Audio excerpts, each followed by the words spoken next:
Hello, welcome to take 2 of my floss tube. Take 1 was sadly eaten because of a power outage. There's currently a rainstorm going on, and that's welcome to the Pacific Northwest. So I live out in the boonies and I hate my banks. And we tend to get a lot of power outages when there's heavy rainfall or heavy winds because trees. It's gotten worse because of the dry summer, which basically trees started dying and now they're snapping. It's a whole Anywho, since that is done with and the power is back, I'm uploading the podcast for knitting, and now I'm recording Flosstube a second time.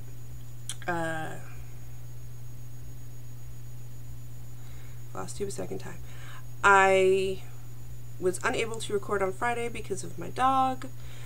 He was having a particularly nasty episode of dementia, which lasted for quite some time, and I couldn't just be like, go away for a bit and let me record. I had to make sure he was okay, because that is who I am. And I actually finished knitting this recently, this sweater, and I'm finally wearing it because I finally put buttons on it. I did not block it, and this is not a knitting show, so we don't need to talk about it, but I got cold, so I put a sweater on. There you have it. I'm umming a lot, and I hate umming. It bugs me. And it bugs me because I had a professor who over-ummed. And that was my second year of English. It was a second year English class, and it was painful. Very painful. Because if you're going to have to listen to a person for an hour every second day, so 3 days a week, and all they do is stare at the light and say a lot, between thoughts, it just rattles your brain. So a short fuse, and I apologize for that. I should be more compassionate, but it's just one of those things. It was a 6-credit course, which meant it ran the whole year of university. So that's my rationale there. And some people don't like slurping, and some people don't like whatever, so I'm sure I'm making a bunch of people mad, so whatever. Now, I don't have anything finished. My neighbor's base is home. Or rather, the truck with all the base is home. I didn't finish anything. That's how life goes. But I did want to show you this. This is Cubone. And this is not mine. This is my husband's. My husband has started cross-stitching. And this is a pattern he got off of Etsy. It was like $2. This is an old piece of 14-count hopscotch I had laying around that I got in like a bundle. Yeah, so he's doing Cubone. Probably turn this into a pillow or wall hanging or something. But it's his first, and he has already kitted up 2 or 3 more. Yeah. So he left this one at home. He's on the ship tonight. He actually took a different one, which is going to be his ship cross stitch. I've created a monster, people. I've created a monster. But you know what? It's all good, as long as he's enjoying what he's doing. And so we spent last night, because we're wild and crazy kids, cross-stitching while watching Friends on Netflix. We decided to start at the beginning. We needed something that was kind of like light and fluffy that we wouldn't care about, so, or not that we wouldn't care about, but that we wouldn't have deep emotional investment in. And we had run out of Iron Chef America and Good Eats, so we went to Friends. And both sitting there cross-stitching. It's 11 o'clock on a Saturday night. We are such a married couple. So, I have worked on 3 things. I will start with this one. This is the Pokemon Generation 1, it is available on Sprite Stitch message board. It is a free pattern. It has all 151 of the original Pokemon. It is massive. This piece of fabric is massive, okay? It is the biggest piece you can buy at like Joann's or Michael's. It's 18 count. It's massive. Can I say that one more time? Massive. This thing needs a zip code. But it's coming out really nicely. I've almost finished the second column. Just have Pinchy here to finish in, and then I can move on to the third column. It's relatively easy because it's all full stitches. So far not a lot of confetti. I'm renaming them to irritate my husband and everybody who loves Pokemon. This is no longer, what is he? That's Flareon, that's Zapdos, Flareon, and Pinsir. So this is Explodey Bird, Fire Eevee, and Pinchy. And then the next 3 will get nicknames as well, which I find humorous and fun. This will take me forever. You'll probably see it for the rest of my Flosstubery existence. I am attempting parking with it. I'm parking over and under, so I'm really screwing with myself. But all in all, it looks good. It looks really crisp and really good. So there's one that I've worked on. I've worked on all three of my major projects this week. Then we have Stevie, who is the Gypsy Mermaid by Mirabilia, Nora Corbett from Mirabilia. It is on 28 count Lugana, Picture This Plus, in the gingerbread colorway. I finished the top 2 pages, I believe, before I recorded last time, and now I'm getting into the giantness of her skirt. And I've had to move everything down because, well, that's just how it goes. So I know that last night I got, oh, this is hard to do, this purple and all this brown in, and then I filled in a bunch in here. It didn't feel like a lot, but it took quite some time, so I guess it was a lot. I was being really careful with the counting because I did like this whole piece here, and then I went and did this whole piece. They had to meet up perfectly, which always stresses me out because I'm worried that I'm not going to be able to do it. And I did it, so I feel really good about myself. She's a lot of fun to do. Nothing new to report on her, except that, you know, she makes me want to do a bagillion Mirabilias, which I don't need to do, but I want to do. The last thing that got some work is everything falls down. Last thing that got some work was my Quick Stitch Bubble Fairy Cat Face by Carrie Hawks, Heaven and Earth, whom I call Whimsy. Whimsy got a little work. Whimsy is trucking along. I did not buy anything during the Heaven and Earth sale. I filled my cart like 4 or 5 times, then I'm just delete or move off the page because you know what? I should finish one of the like 4 I have before I buy more. That's just a rule for me. So here she is. I filled in a fair amount of the confetti that was going on here. And I got this blue piece put in, and then up over here I got some more of the purples in. I'm guessing right here is where her ear starts. And I know right here is where her whiskers and the side of her face kicks in. I'm probably going to work on it tonight just because I know it's not that hard. But confetti takes time. It takes more time than non-confetti.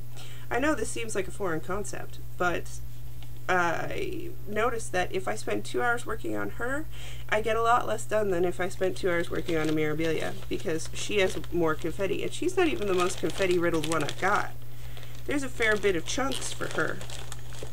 So I get how people who don't like confetti don't like Heaven and Earth. I get how people who like Heaven and Earth clearly don't mind confetti. I rather enjoyed Tracy P's rant about A Stitch in Time because I am very similar.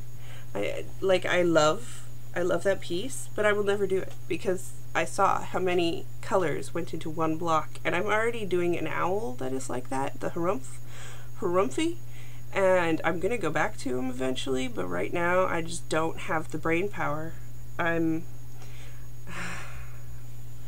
brain is lost. I think it's because I'm doing a lot of dyeing math, and the more dyeing math I do, the less I want to do in, like, the less complicated stuff I want to do at night. That's just me, though.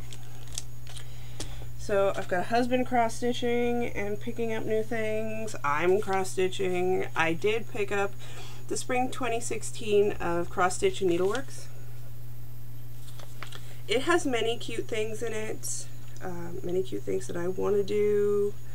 I really like this geometric pillow. Hubby does not. I don't know if I do that. The Biscornu and mason jar topper. I do a lot of jamming and stuff, so I might do this mason jar a few times, just so I can put them on some of the ones I give away. I think my favorite... Okay. I'm gonna have to look this one up. It's from the Living History segment, which is a beautiful thing to read, but I really like that ram. So if you want to find that ram and point me in its direction, I would probably buy that. By probably, I mean I would. He's got a Valentine's Day sampler in here. I believe it's about Jacob de Graaf. Jacob de Graaf. And I like it. I don't like the Valentine's Day sampler so much as I like that little ram, and he's not included. Which is fine. You Will Forever Be My Always is by Emma Cogden. I like that style. I would definitely do that. But the reason I bought the book, I also like the kitchen one. Okay, the entire reason I bought this, and I'm not even lying, I didn't even look through the rest of it. I saw this and I threw it in the cart. Sheepies. It's a sheepy sampler. I mean, it's all in DMC, there's nothing really fancy to it. Sheepies, frolicking, sleeping, being sheepies. Spring Sheepies by Michelle Lutzen. And it looks really good. It's been done in the box, you know, the no-sew box. It tells you how to do the finishing, which is nice. I just kind of, yeah, sheepies. I bought it for the sheepies. And I like the cups on the cover. I could see doing that and giving that to my in-laws for their kitchen. I totally could. Alrighty. That's everything. But now I'm going to do Tracy's talking tag, which may sound funny for people because I'm Canadian living in America, and apparently I talk Canadian because when I took my cat to the vet recently, and she is not doing well. She's been put on more medication. Hopefully that helps. Long and short of it is, as her tumors progress, and because she is severely diabetic, because she's over the age of 20, operation is not in the cards for her, and so we are making her comfortable. And the minute she's not comfortable, we have to make a hard choice, but right now she is doing okay and being very demanding. But there she is right there. Hi, Peep. Hey, Peep Peep. She's pluffed. She's cold. She wants a blanket. We call it pluffing in the house because she's Petrie and she fluffs. So pluffing is when she puffs out all her fur in her face because she's cold, so she does this. Anywho, I'm sure you needed to hear all of that. But when we were at the vet's like, "You're from Canada, aren't you?" I was like, "Yeah, why?" She's like, "Just the things you say." I'm like, okay. I guess here in the Pacific Northwest it's more normal for people. Okay, so Tracy's talking tag. Say these words: ant, root, wash, oil, theater, iron, salmon, caramel, fire, water, sure, data, ruin, which is actually my screen name, crayon, toilet, New Orleans, or yeah, New Orleans, pecan, both, again, probably, spitting image, Alabama, lawyer, coupon, mayonnaise, or just mayo. I always just mayo. Syrup, pajamas, cot. Now answer these questions. What is it called when you throw toilet paper on a house? TPing. TP the house. What is a bug that when you touch it curls up into a ball? I have no idea what bug you're talking about. I have never seen this bug. Is it a slug? Maybe they don't have them in Canada, or I didn't grow up on a farm. Like, I have no idea. What is the bubbly carbonated drink called? Usually I drink Diet Coke, but pop, soda. It's interchangeable. Some people say pop, some people say soda, some people say soda pop. I usually just say exactly what it is. It's going to be a Diet Coke, or a Coke, or a Sprite, or a Sierra Mist, or which doesn't exist in Canada, by the way. There is no Sierra Mist. Usually it's a Diet Coke or Diet Pepsi. I don't call it pop or soda very often, but pop is ubiquitous more within my family than soda. What do you call your gym shoes? My runners or my sneakers? Runners? Usually runners. What do you say to address a group of people?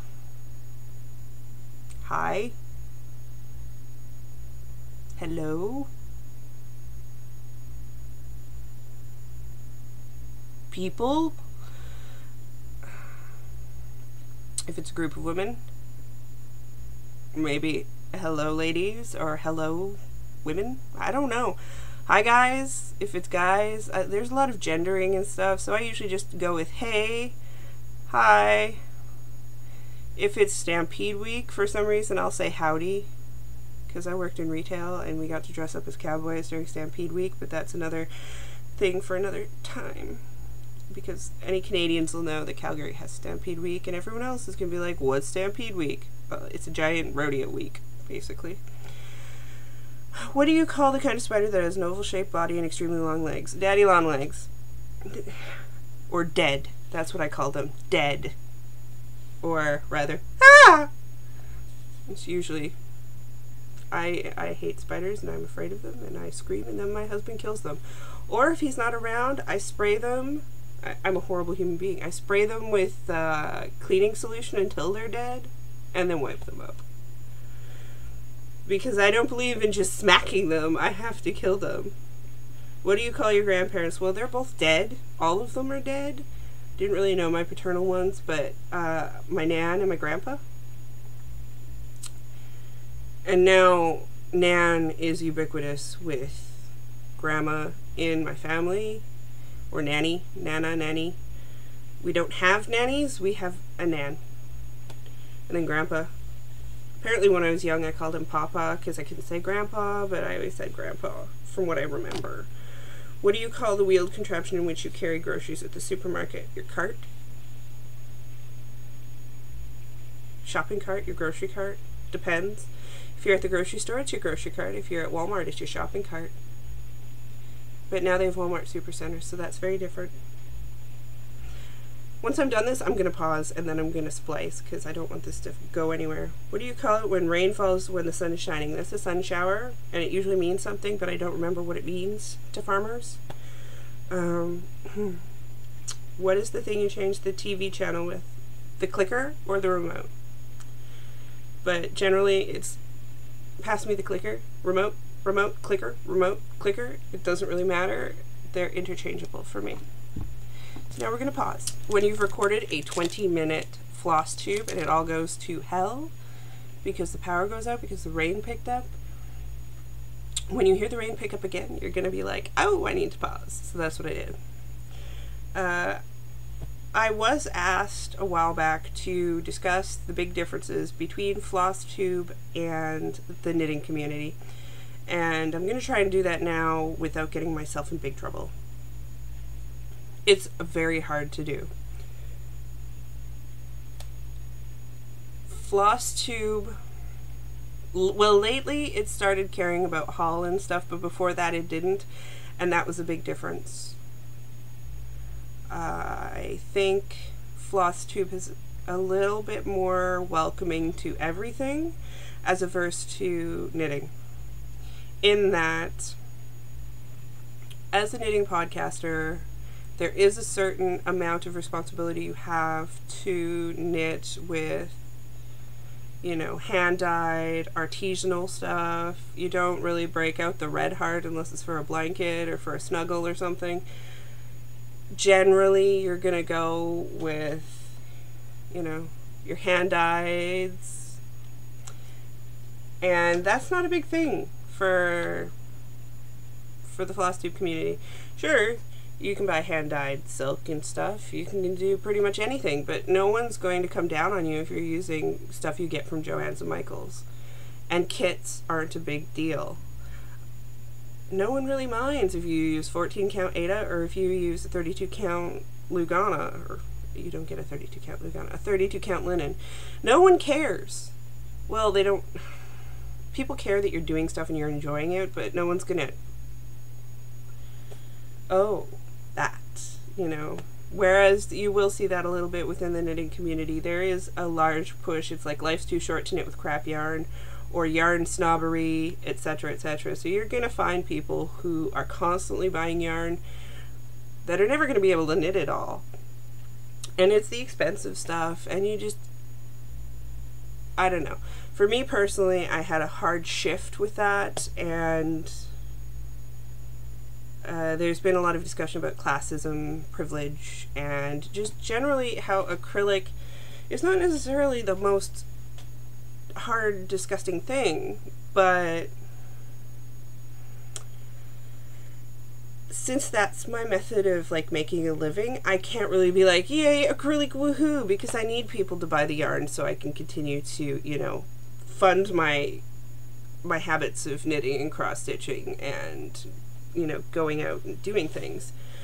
With that said, I don't think that everybody should buy everything. It's kind of bizarre that way.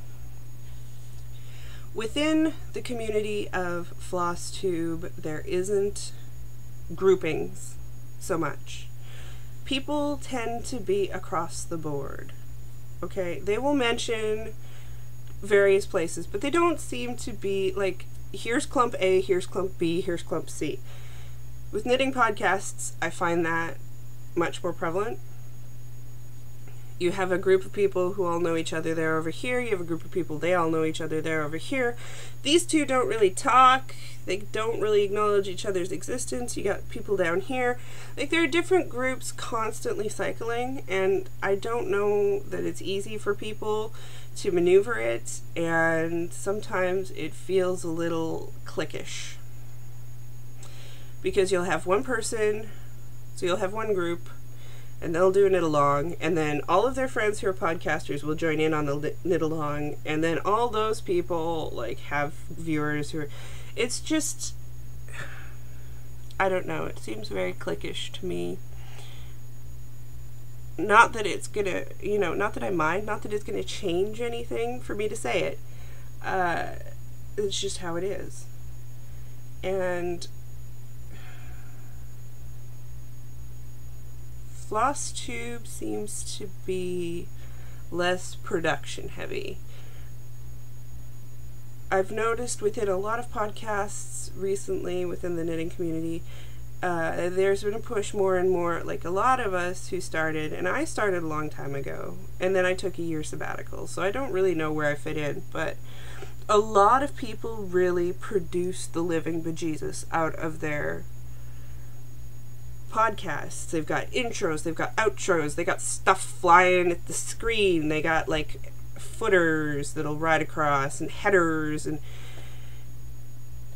I don't see that much in Flosstube. Some people do, some people don't, and no one really cares if you do or don't, but I know that there are very strong views about both those styles in the podcasting community for knitting, production values, lighting. I know that there's a lot of issues with, like, people don't like watching shows that don't have good lighting. It doesn't matter in Flosstube. In the knitting community, it does. Stuff like that. Flosstube is not on iTunes. It never has been. Knitters are very used to having their podcasts on iTunes, so they really want that back, because there used to be a company called Blip, and I used to be on iTunes, and now that I'm not on iTunes, my viewership has dropped by half, and I don't really care, because I'm not going to pay the money to get everything to sync up with iTunes, but some people do. They have higher viewerships. You got it. It depends on how much you're willing to pay. Where I think Flosstube is doing everything for the fun and for the experience and for the community.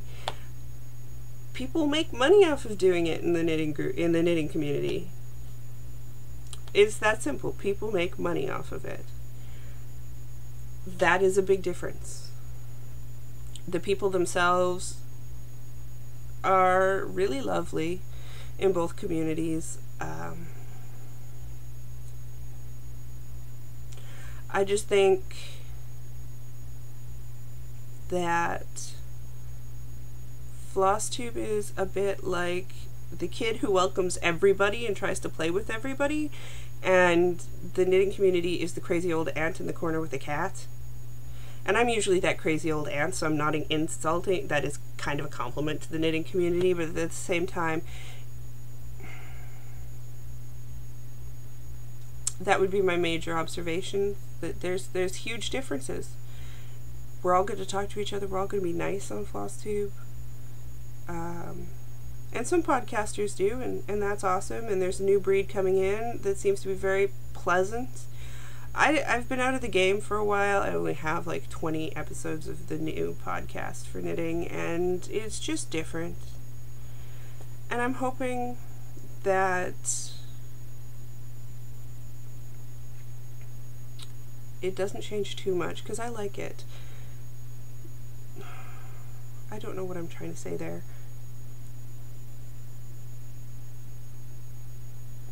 It seems to me that you can be wacky and outgoing in Flosstube. Last observation. Wacky and outgoing. You can have really demented thoughts. You can, like, you know, weird cross-stitchy stuff. It does seem to me there is a lean towards the right wing in Flosstube, but it seems to be more inclusive overall, whereas it is in knitting, the less you say about certain things, the better off you are. Because a lot of viewers tend to be, maybe it's across the board, I don't know. I don't know. So those are some of my observations. I hope you enjoyed that fact. You can find me on Twitter and Instagram as Sadie Ruin. You can find me on Ravelry as Blue Ruin. And the stash dashy thing, I'm going to try and figure out how to do that, because we're going to have to figure out a way to calculate our stitches. Do people calculate their stitches regularly to figure it out? Like, would 5K of stitches be too many stitches? So, we would need a calculatable thing, like, do we want to use up stash? Because it is a stash dash, so it has to come directly from your stash. You can't go out and buy it and start it. It has to come from your stash, so you have to have stash, which is fine because Stitch Mania and all the whips. And you have to complete the bulk within the stash dash, but you can have pre-started things, so it doesn't matter. How are we going to measure that? Are we going to measure it in finished pieces? Are we going to measure it in stitches? I think stitches might work better, because if you do a bunch of small pieces, that's kind of like, you know, that's still good, but it should equivocate. If someone does like one big piece, I want that to count. Well, tell me your thoughts on that. I'm going to splice these together now, and then I'm going to go make some supper because I'm hungry. I will talk to you next week, probably. I am having some dental work done this week, so if I'm not feeling 100%, I won't record, but let's go with I'm going to record for now, okay?